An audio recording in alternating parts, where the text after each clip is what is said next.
The Galactic Council's chamber was the largest and most powerful political hall in the known galaxy. It was a place where hundreds of species gathered, their voices echoing through the towering columns and shining crystal walls. Every meeting was filled with noise, debates, arguments, and threats disguised as diplomacy. But on this day, something happened that no one had ever seen before. The human delegation was sitting quietly at their long, curved desk near the center of the chamber. They had been silent for most of the session, listening as alien representatives argued about border disputes, trade taxes, and military patrol rights. Humans were known for speaking with calm confidence, but today their faces were unreadable. The other delegates assumed the humans were simply waiting for the right moment to speak. They were wrong. It began without warning. Ambassador Rains, the leader of the human delegation, slowly stood up. His chair scraped softly against the polished floor, the sound so small, yet it made nearby aliens turn their heads. Without saying a single word, he reached down and switched off his translation device. The small blue light faded.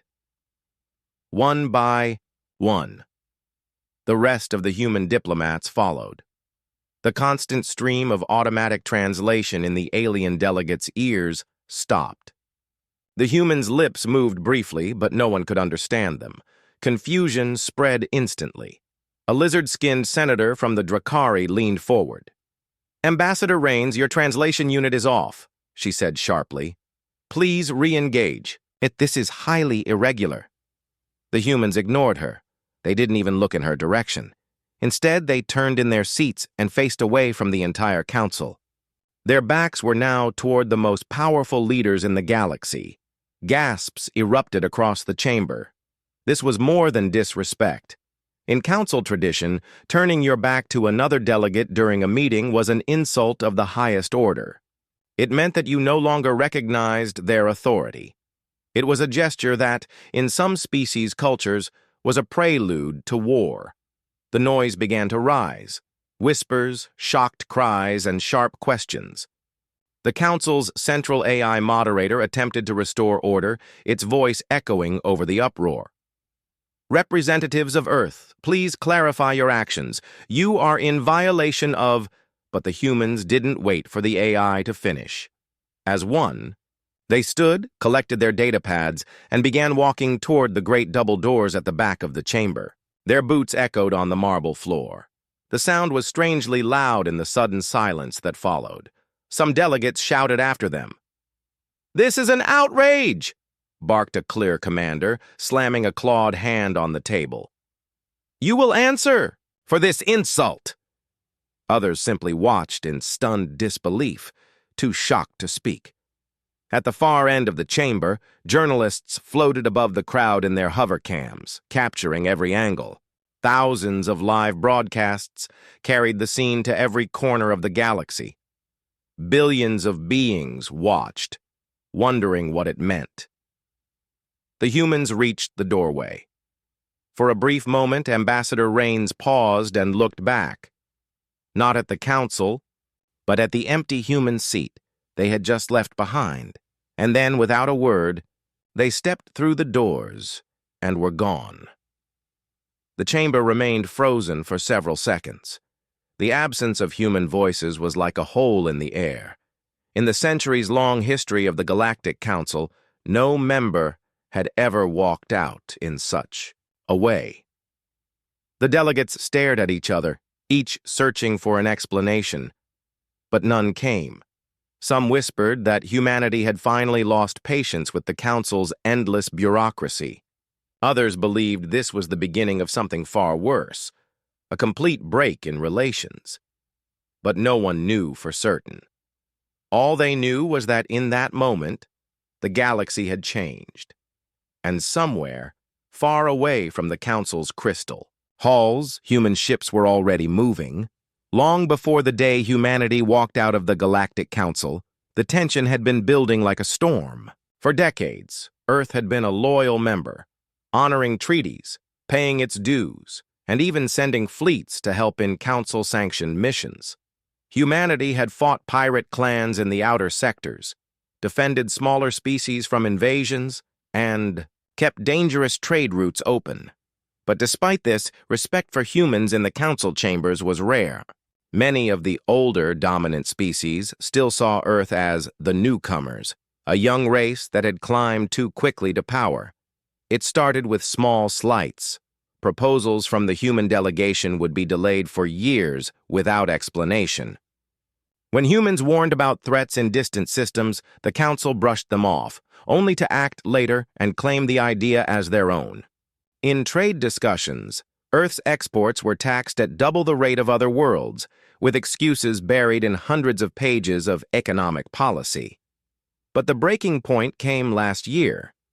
The human colony on Restand 4, a small, thriving settlement with just over 80,000 people, was attacked. Officially, it was labeled a pirate raid. But when the investigation reports reached Earth, the truth was clearer. The attackers were soldiers from a Council member state. Worse, the Council knew. In secret meetings, human diplomats presented the evidence, transmission logs, weapon signatures, even captured soldiers who admitted to the attack. And yet, the Council dismissed it. The official verdict: insufficient proof to take action. The humans were told to move on for the sake of peace. Peace. That word burned in every human heart. For the families of Ristan IV, there was no peace. Entire neighborhoods had been burned to ash. Survivors told stories of soldiers laughing as they destroyed homes. Children went missing. Hundreds were dead. And yet, the Council acted as if nothing had happened. From that moment, something inside humanity shifted. In closed sessions on Earth, leaders debated their future in the Council. Some wanted to stay and fight politically. Others argued that the Council had become corrupt and could no longer be trusted. In the end, the decision was made. Earth would no longer bow its head to a table that betrayed its own members. The final sign came 2 weeks before the walkout. A trade convoy carrying medical supplies for the colony of Helios 3 was stopped by a Council patrol. The supplies were confiscated under regulation disputes, leaving the colony without the medicine it desperately needed. By the time replacements were sent through other routes, hundreds had died from a preventable outbreak. When news of this reached Earth, there were no more debates, no more arguments. The order was simple: prepare to leave. Not just the meeting, not just the chamber, the Council itself. Human intelligence agencies quietly pulled their officers from allied worlds. Trade routes were altered to avoid Council space. Entire fleets began returning home under maintenance orders. The other members of the Council noticed the change, but none believed humanity would actually walk away. After all, no species had ever dared to abandon the Council before. But they didn't understand humans. They didn't understand that once a line had been crossed, there was no going back. The day humanity turned their backs in the Council chamber, it wasn't just a gesture. It was the final warning, the last chance for the galaxy to realize what it had lost. Most didn't see it yet. They thought the humans would come back, as everyone always did. They were wrong. Far beyond the glittering halls of the Galactic Council, in the cold shadows of deep space, human shipyards were alive with activity. New warship frames glowed under construction lights. Massive freighters were being retrofitted for long-range operations without Council support. And in the classified shipyard at Proxima Centauri, something far larger and more dangerous was being built, something the galaxy had never seen before. The Council had ignored humanity's pain. Soon, they would remember it. The next Council session began, as it always did, with the sound of hundreds of alien voices filling the great chamber. Delegates floated in on grav platforms or strode through the high doors in ceremonial robes. Translation drones buzzed overhead, carrying every word across dozens of languages. But this time, something was different. The human desk stood empty. It was a long, curved table of polished obsidian, engraved with the silver crest of Earth. Normally, the human delegation would be there early, reviewing data on glowing holopanels, exchanging quiet words before the meeting began. Today, the chairs were neatly pushed in, the screens were dark, and the space seemed wrong. Delegates kept glancing at it. Some did so with unease, others with thinly veiled satisfaction. For many species, the humans had always been a disruption. Too bold, too independent, too quick to challenge decisions that had stood for centuries. But the empty seat felt different now. It wasn't just a political absence, it was a warning. The council's opening announcement stumbled without the human delegation's presence. Several scheduled debates were postponed because they required human confirmation or cooperation. Trade negotiations over rare metals halted when it became clear that Earth's exports had stopped entirely.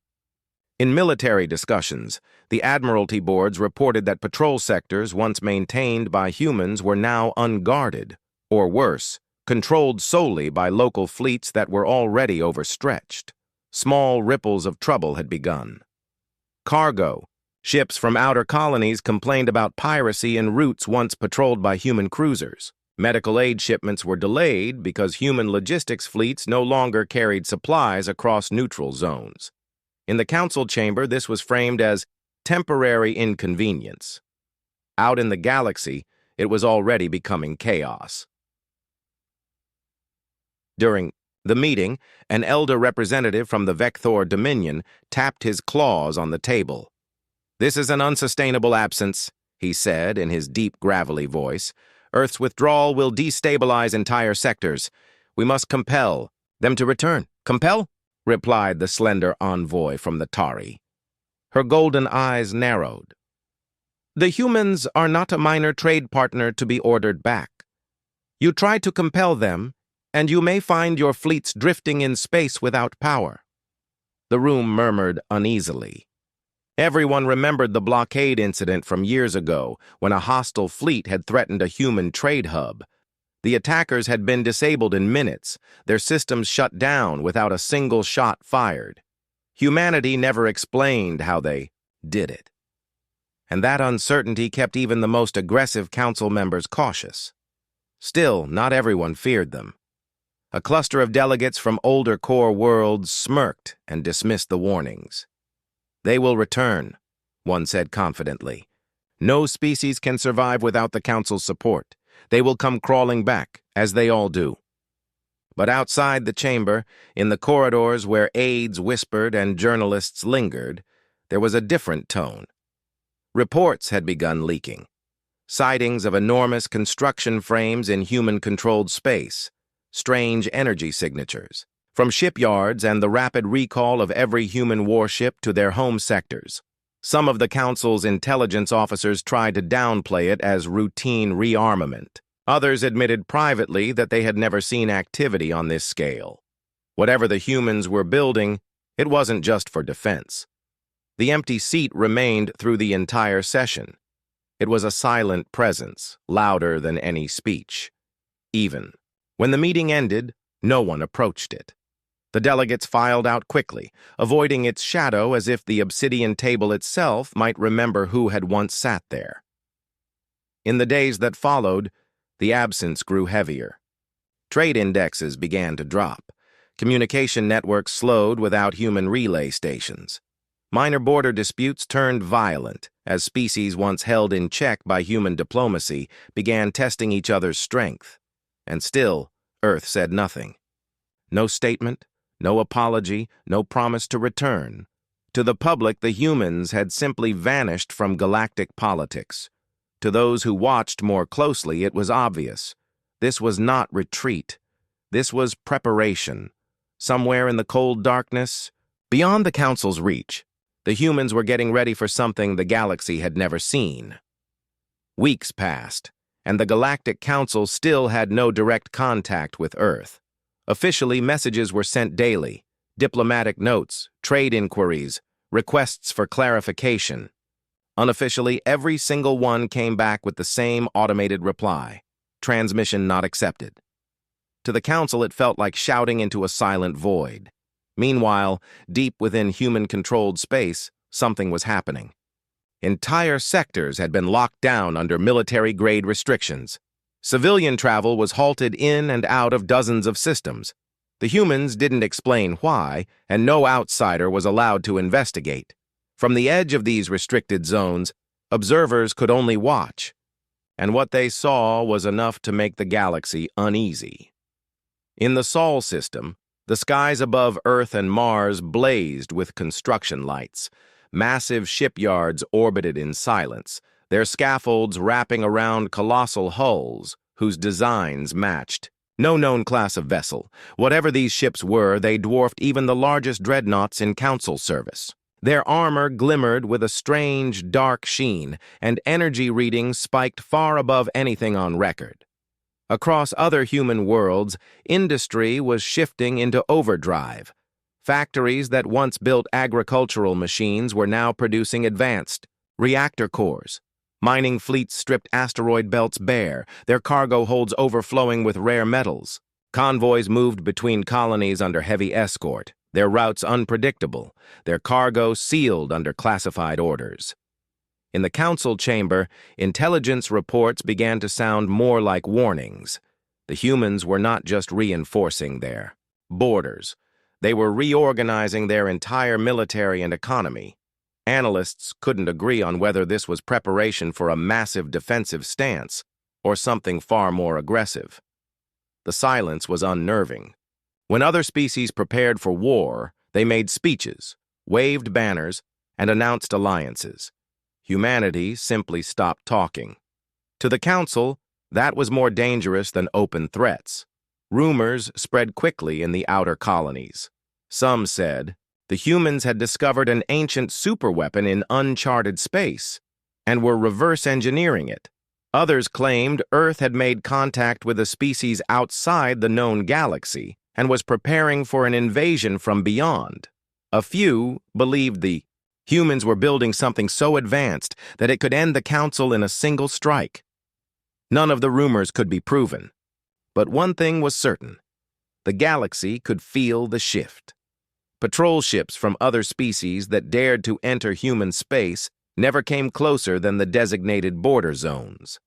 Those who pushed farther in reported the same thing, being shadowed by massive silent warships that never hailed them, never fired, but made it clear they were being watched. The human fleets themselves had changed. Old ships that had once patrolled neutral space were now painted in dark hull plating, their insignias stripped, their weapons upgraded. In deep space, satellites caught glimpses of enormous carriers with strange protrusions, devices that didn't match any known weapons or communication arrays. Back in the Council, debates turned into arguments. Some members demanded immediate action, sending a coalition fleet to investigate. Others urged caution, warning that any provocation might be seen as an act of war. The truth was, none of them wanted to be the first to test humanity's patience. Through it all, Earth remained silent. No leaks, no diplomatic slips, no hints of their true intentions. Even species that had once been close allies found their calls ignored. The humans had built a wall, not just of steel and ships, but of secrecy. And then came the first sign that whatever they were preparing for was almost ready. Deep space listening posts began detecting bursts of encrypted transmissions between human fleets sent in rapid sequences across hundreds of light years. The signals carried no recognizable language, no traceable origin. Within hours of those transmissions, human fleets were spotted repositioning across the borders, as if moving into place for something imminent. The Council's analysts stared at the data, trying to find patterns. But there was no clear answer. Only one conclusion emerged, whispered in private meetings. When humans build in silence, it's not peace they're preparing for. The galaxy's unease finally broke into open tension when the blockade happened. It began in the outer veil, a thin stretch of trade space linking human colonies to neutral worlds. A small but ambitious council member state, the Zathor Combine, decided it was time to test humanity's withdrawal.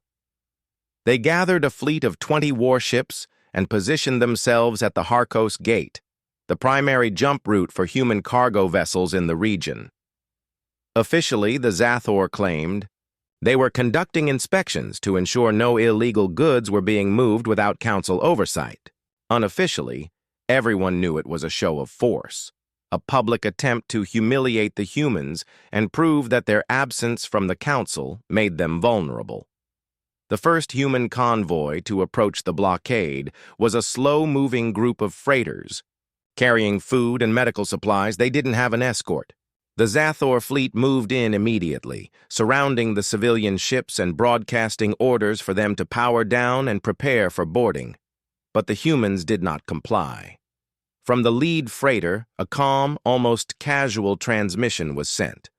"This route is under human protection. You will stand down," the Zathor commander laughed over the open channel. "You no longer hold authority here. You will submit to inspection or be fired upon." The human ships didn't answer.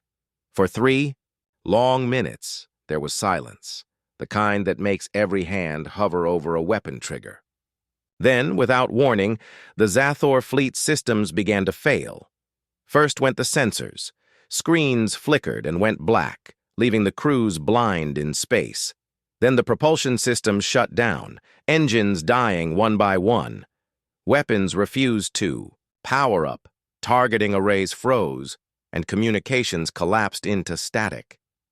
The entire fleet was left adrift, their lights dimming as power reserves drained faster than they could be restored.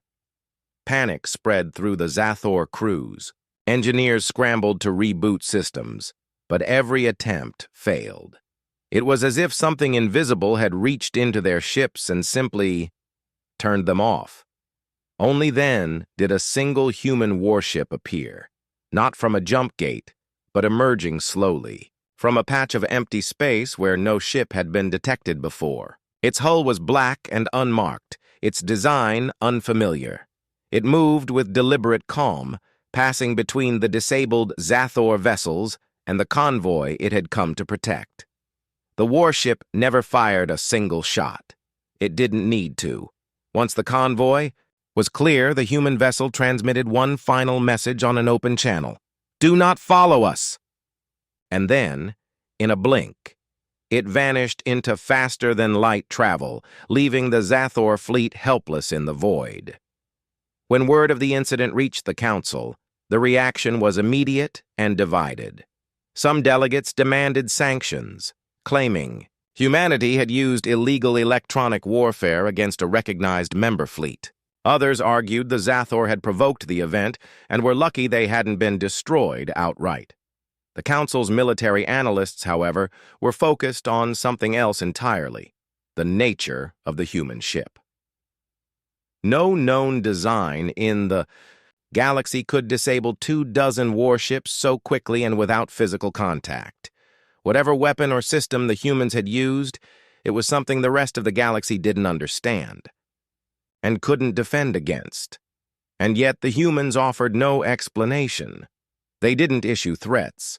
They didn't boast about the victory. Officially, it was as if the event had never happened.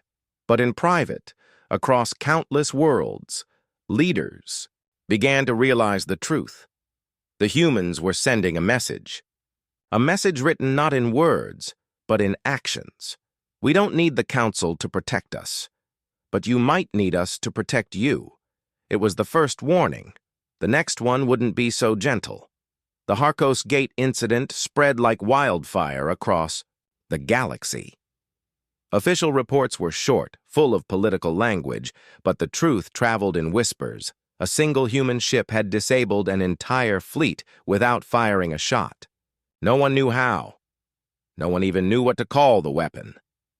The council tried to control the story, but information leaks from crew members, dockside rumors, and intercepted communications made that impossible.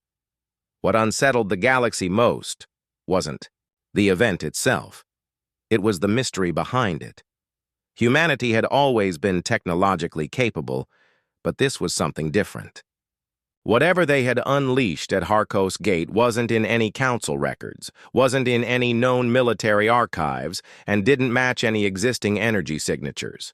Some scientists claimed it wasn't even conventional technology. It was something else. In the weeks that followed, more strange sightings came in from the edges of human space.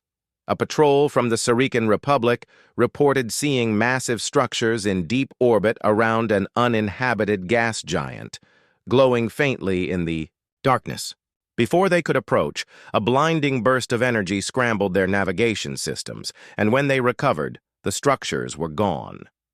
A freighter captain swore she saw an entire human fleet appear and disappear in empty space, without using a jump gate or leaving a hyperspace trail. Mining crews whispered about encountering strange human drones in asteroid belts, silently harvesting rare materials, their designs unlike anything from the known human navy. The council began to suspect that all these sightings were connected. And then came the most troubling rumor of all, one that started in the black markets of the fringe and worked its way into the ears of military intelligence. Humans had found something. The story was vague, fragmented. Some said it was a derelict ship, thousands of years old, buried in the ice of a dead world beyond charted space. Others claimed it was a cache of technology from a civilization so ancient that even the oldest species in the galaxy had never heard of it. The most extreme rumors insisted it wasn't a machine at all, but a living intelligence, something humanity had awakened, and perhaps made a deal with. The council didn't want to believe such stories, but deep down they couldn't ignore the possibility. The pattern fit too well. Humanity's sudden silence, their mass military buildup, the appearance of ships no one could identify, weapons that could cripple fleets without firing a shot. It all pointed to one truth. They had gained access to something beyond current galactic science. In the shadows of the council chamber, secret meetings began. Intelligence chiefs met with political leaders behind closed doors. Contingency plans were drafted. Quiet alliances were formed between species that had once been rivals. None of them knew exactly what humanity had found, but they all agreed on one thing. If humans had this technology, they could either become the galaxy's greatest shield or its greatest threat.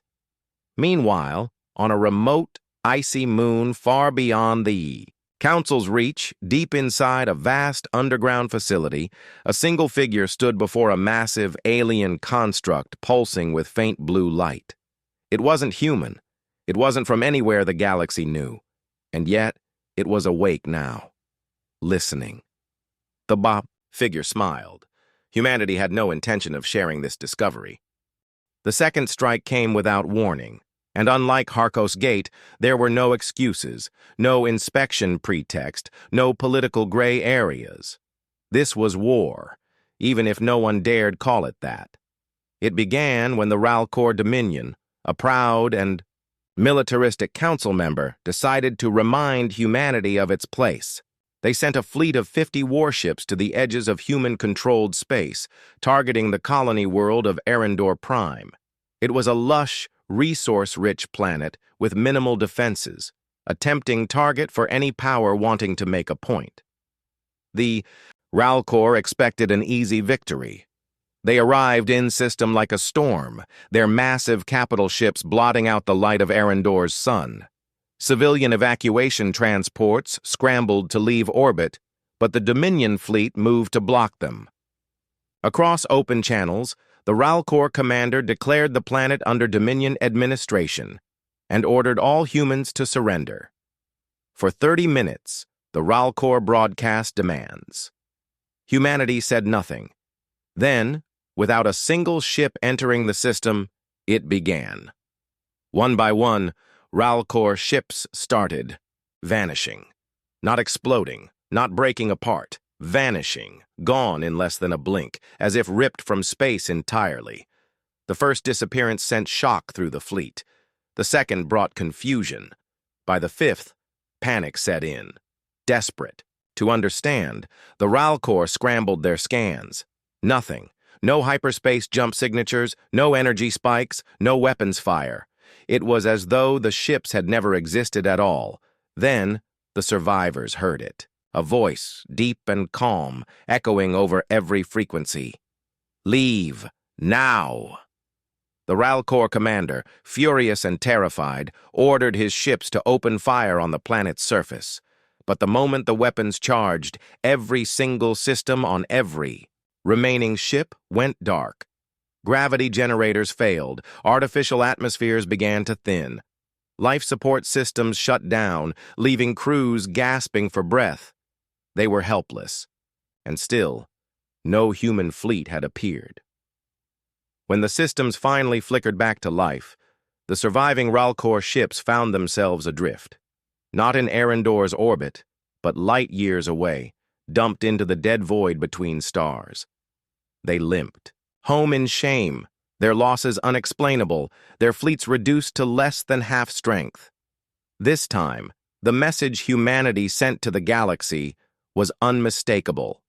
We can reach you anywhere. We can end you without firing a shot, and you will never see us coming. The council chamber erupted into chaos when the reports came in. Some species demanded immediate retaliation, calling for a united strike before humanity grew too powerful to challenge. Others argued that any aggression would be suicidal, that the humans now wielded a force no one could counter. For ordinary citizens across the galaxy, the story became a chilling fireside tale. The Ralcor were feared warriors, undefeated, for centuries, and the humans had swatted them aside like insects. Somewhere deep within human territory, far from prying eyes, a network of enormous alien structures pulsed with silent power. They were not weapons in the conventional sense. They were older than humanity itself, and they had only just begun to wake. The galaxy didn't know it yet, but the second strike wasn't just a warning. It was the opening move in a game humanity had already decided to win. The Council could no longer ignore the danger. The destruction at Harkos Gate had been alarming. The second strike against the Ralcor had been terrifying. And the most dangerous thing of all was that no one knew how humanity was doing it. Without that knowledge, the galaxy's balance of power was crumbling. In a secret midnight session, away from the public's eyes, the Galactic Council authorized Operation Veilbreaker, an unprecedented mission to infiltrate human space and uncover their new power. Officially, it didn't exist. Even the representatives who voted for it would deny it if questioned. The Council chose their best from across the member worlds: agents who spoke human languages, pilots who could fly, undetected, and spies who had lived among humans before. Their leader was Commander Selrix Kavor, a veteran intelligence officer from the Valon Enclave, known for pulling off the impossible. His orders were simple: find out what the humans have discovered, report back at all costs. Selrix and his team traveled under false identities, posing as traders and migrant workers. They slipped through the outer colonies first, where security was lighter, but even there they felt an unsettling difference. Human patrol ships didn't act like normal military craft. They didn't chase intruders or announce warnings over comms. They simply appeared.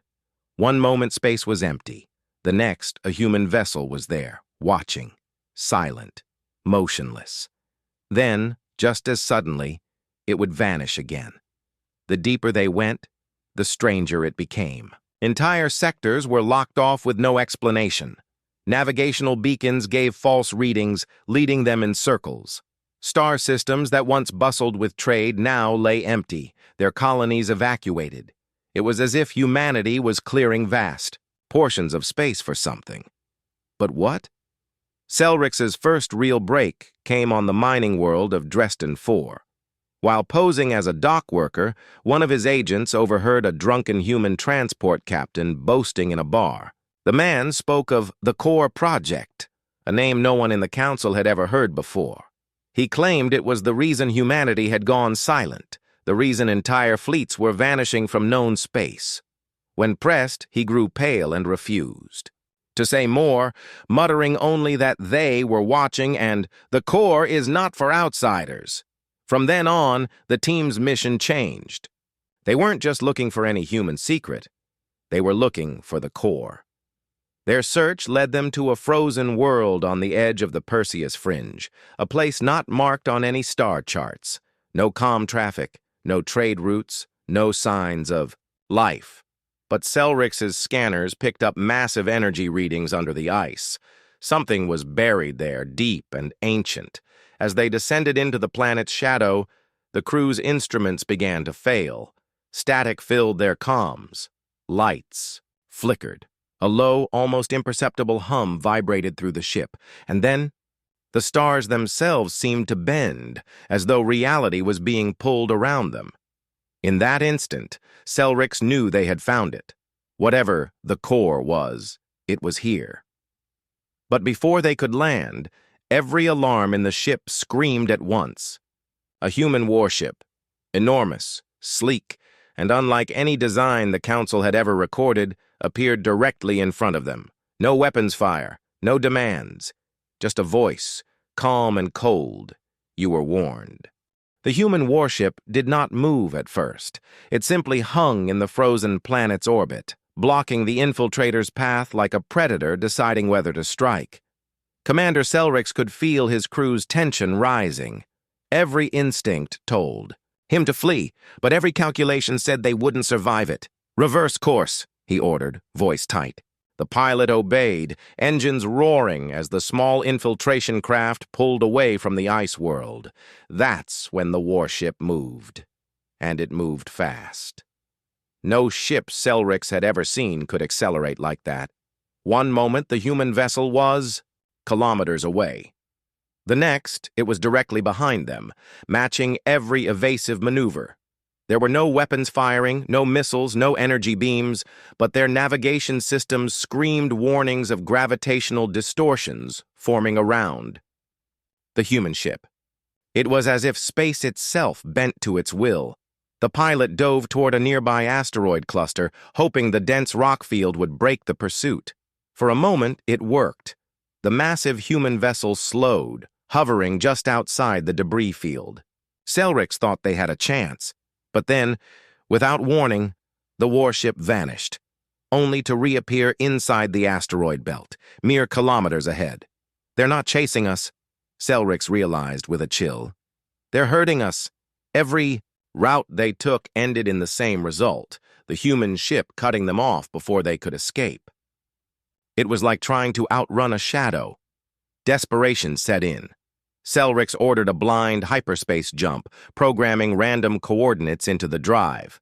The crew braced as the stars stretched and the ship tore through the void. For 10 long seconds, nothing followed. Relief began to seep in, until their instruments flickered and died. When power returned, Selrix's heart sank. The human warship was there, floating silently ahead of them, as if it had been waiting all along. Then came the voice again, cold and deliberate. "You are far from home, Commander Selrix Kavor. You will not return." The crew froze. Humans knew his name. They knew his mission. They probably knew everything. Before Selrix could respond, the warship unleashed a surge of energy. Not a blast, but a shimmering wave that wrapped around their vessel. The stars outside blurred, and for a moment, Selrix felt as though time itself had stopped. When vision cleared, the infiltration craft was drifting, but the galaxy outside the windows was unfamiliar. No nearby stars, no recognizable constellations, just the endless, silent dark. They were alone, and somewhere far away, humanity continued its work, uninterrupted. The void was not supposed to feel alive. Yet as Selrix drifted in that uncharted darkness, he began to sense something watching.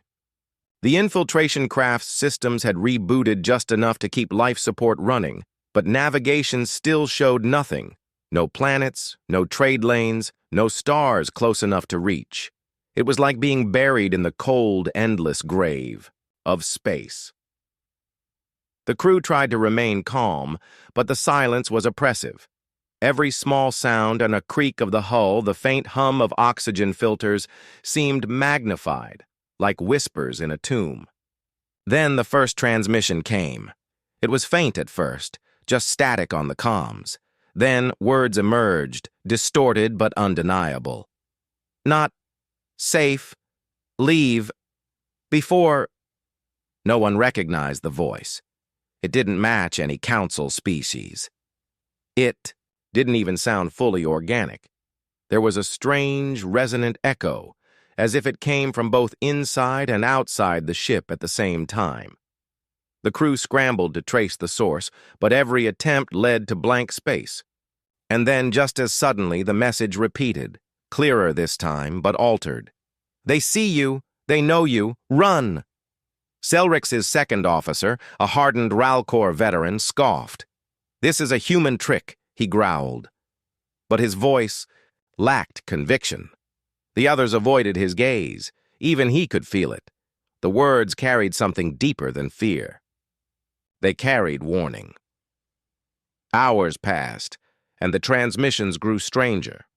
Sometimes it was a voice, sometimes it was a series of tones, almost musical, that seemed to vibrate through their bones. Once, they swore they heard multiple voices speaking, at once in a dozen languages, all saying the same phrase. "The core wakes." The ship's pilot reported picking up faint light far off in the void, a single point, pulsing faintly, almost like a beacon. It was the first sign of anything since they'd arrived. The crew argued whether to approach it. Some feared it was a trap. Others thought it might be their only chance to escape. In the end, Selrix decided. "We go," he said, though part of him already regretted it. As they inched closer, the light grew, shifting from a faint pulse to a swirling, spiraling pattern that seemed to draw their eyes. The comms screamed with static, and for a moment, Selrix thought he heard the same. Deep human voice from before, speaking one word that chilled him to the core. "Welcome." The beacon flared blinding white, and the ship lurched forward, pulled by a force no engine could resist. The void around them twisted, the darkness itself folding into impossible shapes, and then they were gone. When Selrix opened his eyes, he was no longer staring at the endless void. Instead, the viewport revealed something impossible. A place that was both a space station and a living world, suspended in a shimmering haze. Massive rings of metal and crystal rotated slowly around a glowing sphere at the center, each ring larger than entire planets. Rivers of light flowed between them like veins, pulsing with energy. The infiltration craft drifted forward without engines, drawn toward the central sphere. Around them, other ships floated, but these were unlike any design in the known galaxy. Some looked ancient, their hulls carved with strange symbols. Others pulsed with faint light, as if they were alive. None of them moved. None of them seemed crewed. The crew was silent, unable to process what they were seeing. Selrix's navigator whispered, This is not human." And she was right. Every instinct told Selrix that humanity hadn't built this. They had found it. The comms crackled again, but this time the voice was calm, almost welcoming. "You have entered the core. You should not be here." Selrix tried to respond, demanding to know what this place was, but his words dissolved into static. Outside, the central sphere began to shift. Patterns of light danced across its surface, forming vast shapes, cities, continents, storms, as though an entire living world was compressed into its heart. The glow intensified, and Selrix realized with a jolt that it wasn't just light. It was information. Streams of data were flowing between the rings, faster than any council technology could even register. Then came the realization that froze his blood. Every ring wasn't just orbiting. They were calculating, thinking, processing. This place, this core, was an intelligence. Not a machine, not an AI. Something older, something vast, something that had been sleeping until humanity woke it up. The pilot muttered, "We shouldn't be here." But it was too late. Their ship passed through a curtain of light, and suddenly they were inside the central sphere. There was no space, no stars, only a swirling ocean of images and sounds, a flood of memories that weren't theirs. They saw flashes of ancient wars, galaxies consumed by darkness, civilizations rising and falling in the blink of an eye. They saw humanity standing at the center of it all, holding something in their hands that could reshape the galaxy. And then Selric saw something meant only for him. A vision of the council chambers, empty and silent, the great hall crumbling to dust. The voice spoke again, closer now, almost. Inside his mind, humanity remembers, the others have forgotten. The light dimmed, and the crew found themselves drifting toward what looked like an enormous gateway at the far side of the core. But Selrix had the sinking feeling that once they passed through, they would not return to the galaxy they knew. The gateway loomed before them, a massive arch of shifting metal and light that seemed to stretch into infinity. It pulsed slowly, as though it were breathing, each wave of illumination drawing them closer. Selrix felt the pull not only on the ship, but inside his mind, like the core itself was inviting him to step through. The crew argued in frantic whispers. Some wanted to turn back, even if it meant drifting forever in the void. Others believed the gateway was the only path home.